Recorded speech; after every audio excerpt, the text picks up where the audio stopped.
my name is Levi with CountertopEpoxy.com. Today we'll be demonstrating some of the techniques to create a white marble countertop. Check out our channel and find other videos on building and coating edges, backsplashes, mixing products, and more. Let's get started. I already mixed the epoxy here, so I'm just going to be pouring it on the surface here. This is the regular FX epoxy resin mixed with our white base. Sometimes people will put a little bit of the white pearl pigment in here too, just to add a little three-dimensional aspect to it.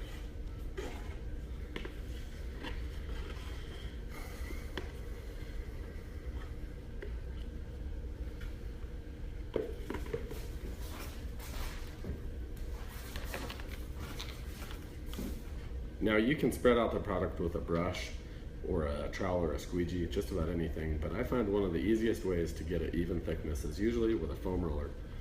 And foam rollers, in my opinion, are the only true lint-free roller, because even your lint-free rollers still have a tendency to leave just a little bit of foam or stickies in the product.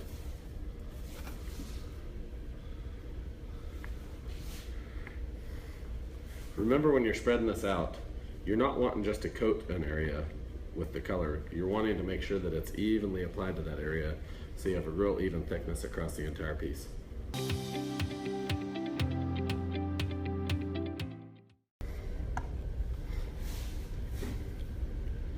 Now when we mixed this, I did the measurements and it looked like about 48 ounces was going to be enough to cover this top. We generally figure about 16 to 20 square feet per gallon.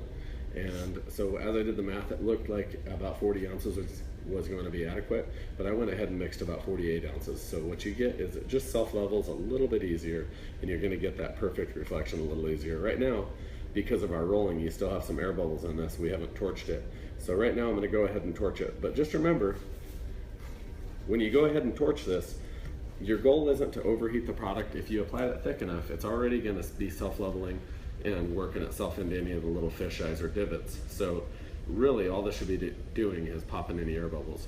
But you can get really direct flame right on this. Definitely move quickly, you wouldn't want to burn it. I'm going to move two different directions here.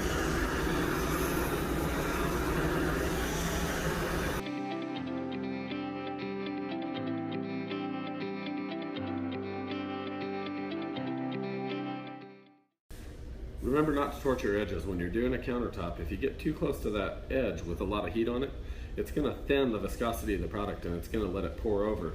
And on a vertical surface, you're just going to expose some of that color because of how thin the epoxy is going to pour. So make sure to stay away from that edge. You should apply it with a roller and get it smooth enough, and gravity will do the rest. If you do get a little air bubble, you can even blow on it with your mouth. You can spray a little bit of clear alcohol. There's a lot of ways to deal with it other than torching it. Today, we're going to be adding 3 accent colors to this white marble. We're going to be adding charcoal, gold, and white pearl. So right now we already have a white base. The pearl is just going to give it a real nice pearlescent. It's not going to be a pure white though anymore, but you're going to get a really nice marbled color of white on this. Generally I start out with my most contrasting color. In this case it's going to be gold. Then I'm going to go to charcoal, and in that way, if you accidentally applied too much of the accent color, you can always go back and kind of cover it up with a less drastic color. So here I'm going to go ahead and start with the gold. Always test spray your color on the plastic or into a bucket, somewhere not on the piece. People sometimes test spray their sprayers and get them working right on the piece, and they end up with a big ugly splatter. And now as I apply my gold accents to this, I'm going to be really careful not to add so much. I don't want to add so much of the product that it is a gold countertop. I want to still remember that this started out, the customer wanted white pearl. So the customer wanted white marble. So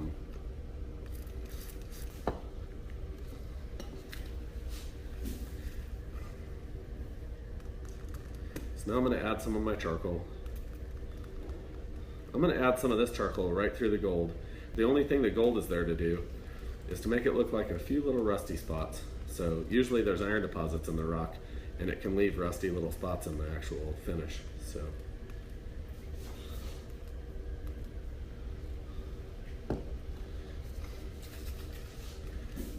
I like to actually spray my white pearl with a real concentrated mix of powder.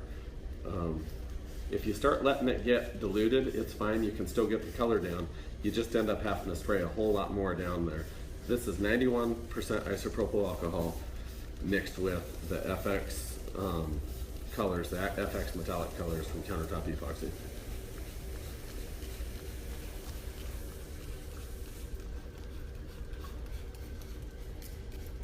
Now, as you can see, this significantly subdued what I had down underneath. And now it's getting a lot closer to a white marble.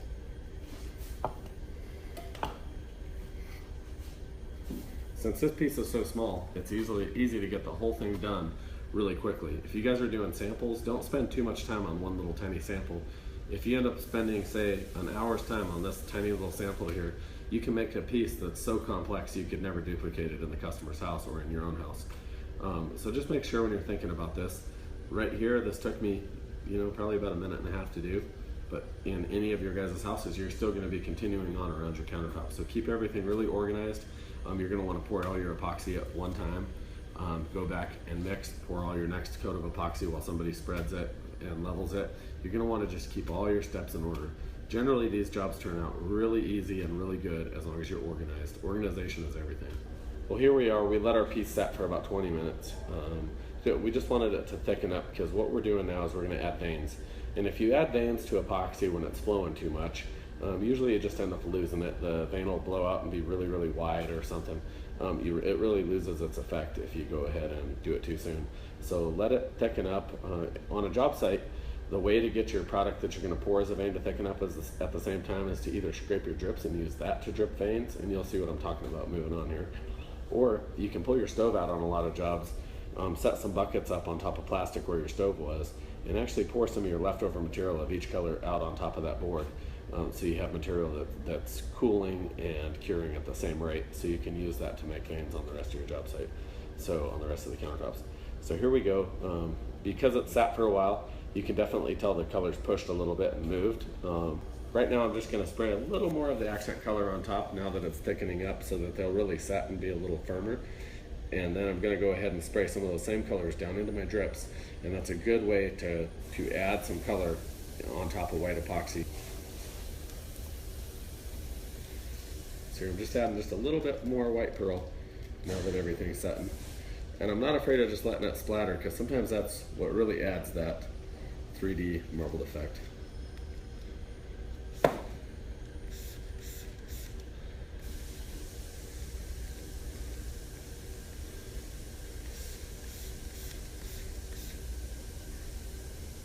If you notice that, you can really see the charcoal actually separating the color under it, and it leaves a really nice stone texture. Now, I'm spraying some of my accent color right down into the dripped epoxy on my side that you can't see, just so I have something to drip and accent my veins with. So I want a little bit of gold and a little bit of charcoal, but mostly I'm going to actually pour white veins.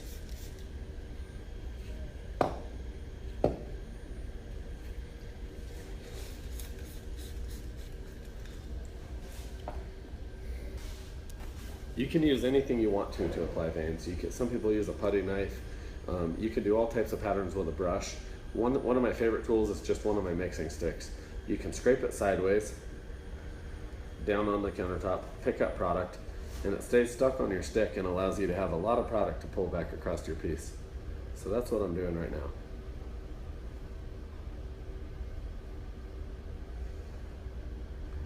Even though I'm pouring a white vein on top of a white countertop, it is really breaking that pattern underneath. And that would be sort of, in this case, it would be mimicking a calcium fracture in the stone and actual deposit. So I'm going to put a little charcoal where I sprayed charcoal and pour that on now.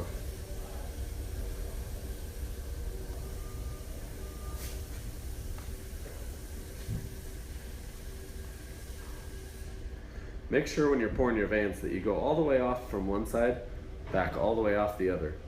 If you do something and you turn around on your actual piece, you end up with some little U-turn. Or if you let it drip, like I did right here, that turns out to look really fake. So definitely make sure you have a full stream going off one side, pour it all the way off the other. And that's the only way you can get that really nice, clean cut stone look.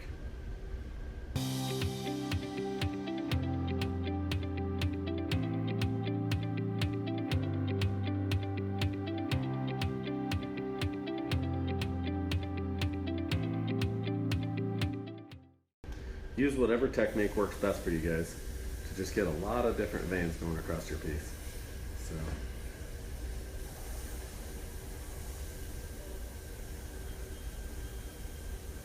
Make sure they're at random angles and directions too.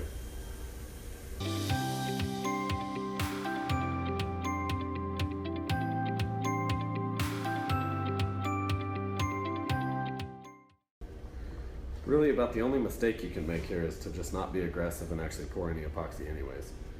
If you see something you didn't like, let's say this gold line is a little too dominant, come back with a little bit of white or charcoal dripped on a stick, put it directly over it. You could do that a few times if you need to until you get that back to where you want it.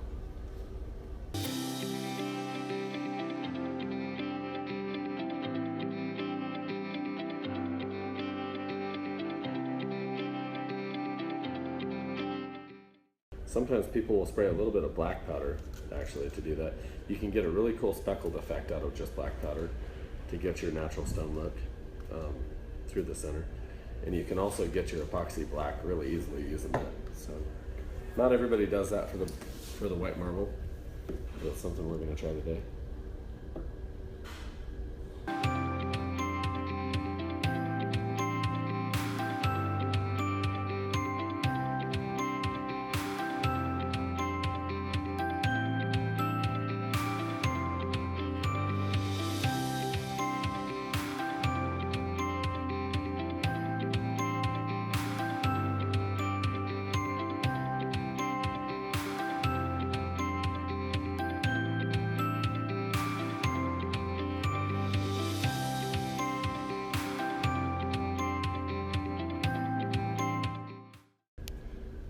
Okay, so now we're coming back and looking at it. It looks pretty good. There's a few just kind of blurry areas, and I'm going to add a few more veins to it. Torch it one more time, and then we'll be done.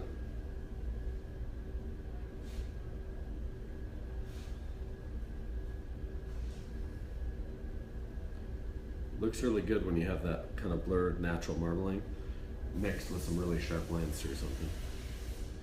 Gives you a really natural stone texture.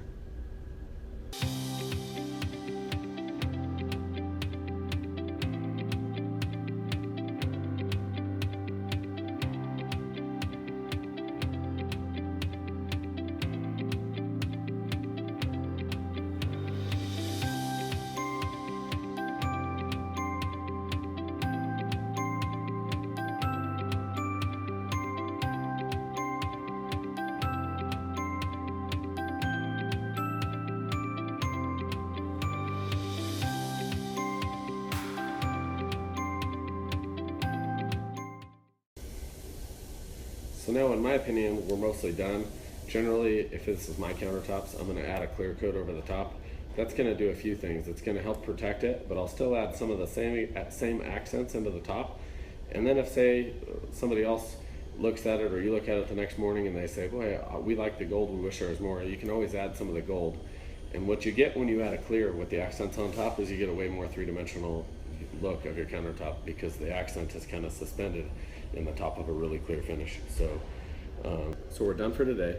Make sure you call our office if you have any questions on this, 970-639-9338. Everybody here has actually made these samples. We have some amazing artists working for you. We're a small company, and we'd love to work with you. Thank you.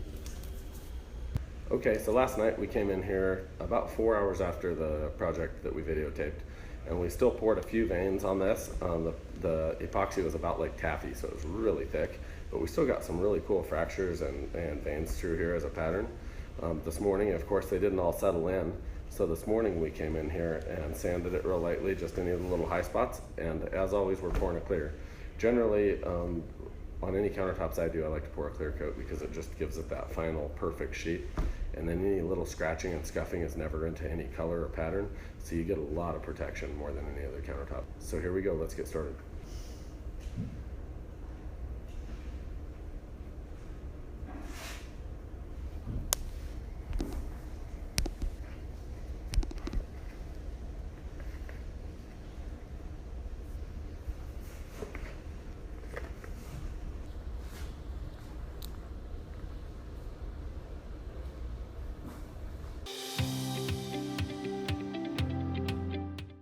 it's real easy when you already coated a countertop and it's all glossy and you're putting the clear down to miss a spot. So you really have to make sure you get 100% coverage and look everywhere, because it's already a glossy surface. So adding another glossy surface, it's easy to miss corners, back edges. So you really have to be a little more thorough than normal when doing this.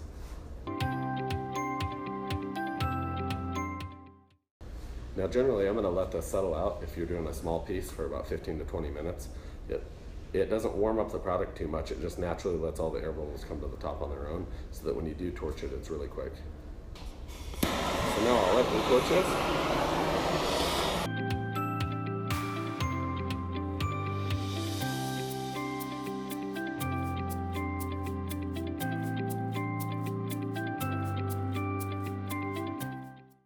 So now that we poured our clear, if we add any accents, they're going to be a really 3D accent that's standing up above our actual countertop. It's going to be hard to see in the video, but in person it's really amazing looking.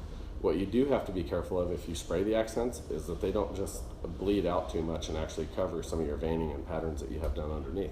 So really take thought to how you do this so you don't just mess up what you just did. So I'm going to attempt a few of the black speckles. All I want is a little 3D aspect here, something. So I want it to be really concentrated.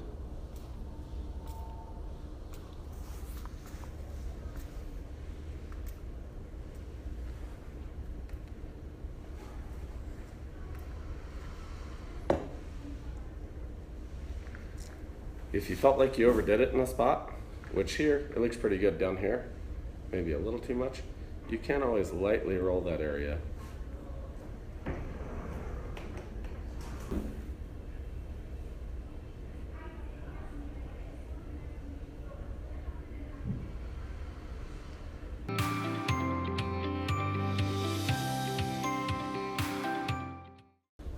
So now, because one of these gold veins looks a little too predominant, I'm going to go back over it with white.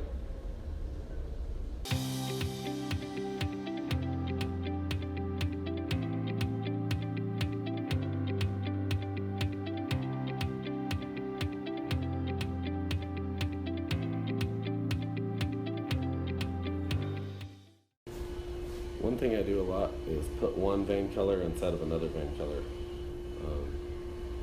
It's just kind of a cool way to do it. You can mix the two colors together and pour a single one, or you can kind of try to separate the first one with the second one.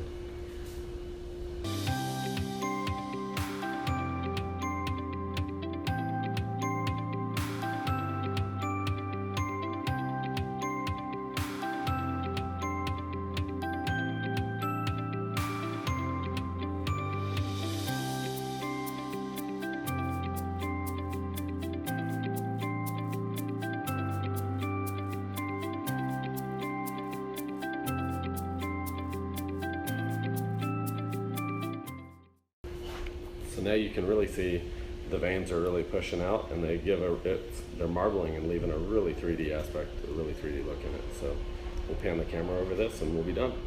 Thank you for tuning in to countertopepoxy.com on our YouTube. Make sure to subscribe and check out any of our other videos if you want to see how to do the edges, backsplashes, different profiles, colors, different color patterns. Most of all, don't forget to call our office if you need to. We have a lot of helpful people there that can walk you through the entire process. Look forward to seeing you next time. Thank you.